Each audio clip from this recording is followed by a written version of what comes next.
Let's take you to Sky's Frazer Maude, who joins me from South Yorkshire, where there's been heavy snow, as you can see.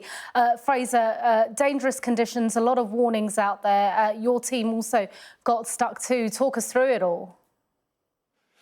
Yeah, pretty horrendous this morning. The snow started coming in South Yorkshire around about 10:30 last night, getting heavier and heavier throughout the night. And then this morning, by the time the snow had finished, it was still pretty much impossible to get anywhere for a time. The Stocksbridge bypass, which is the road that we're just on here at the moment, that was only passable by four-wheel drive vehicles and tractors. A number of two-wheel drive vehicles getting stuck. I have to hold my hand up and say that mine was one of them for a short time, but following that, as the snowplows came through, the gritters came through, things did start to improve. The problem is, once the gritters have gone past, it needs cars to activate that grit, to activate the salt and get it to start thawing what's on the road. So the problem was, as the snowplows went past, snow was then continuing to fall, build up again, and we were back to square one. Thankfully now there is enough traffic flow to keep the roads clear. The Stocksbridge bypass through to Huddersfield now is clear and passable by most vehicles.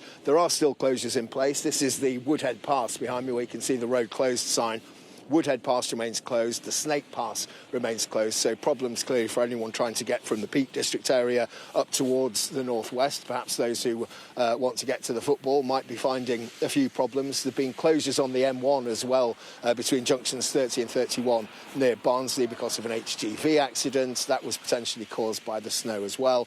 At the moment, though, it's not quite a thaw, but it's certainly not snowing. Temperatures hovering around about 0 to 1 degree. Some of the snow on the trees is beginning to fall off as it begins to thaw. So thankfully that weather warning area has been constricted. It's been moved further north. It's almost reached us here on the outskirts of Sheffield and Barnsley. But there is still snow expected on higher ground. We're at 300 metres here, and it's altitudes above this where there is still potentially some heavier snow due this afternoon to take those levels up to maybe 30 or 40 centimetres. So the advice is always check before you travel, and really on a day like today with many minor routes still impassable is don't make any journeys unless you absolutely have to.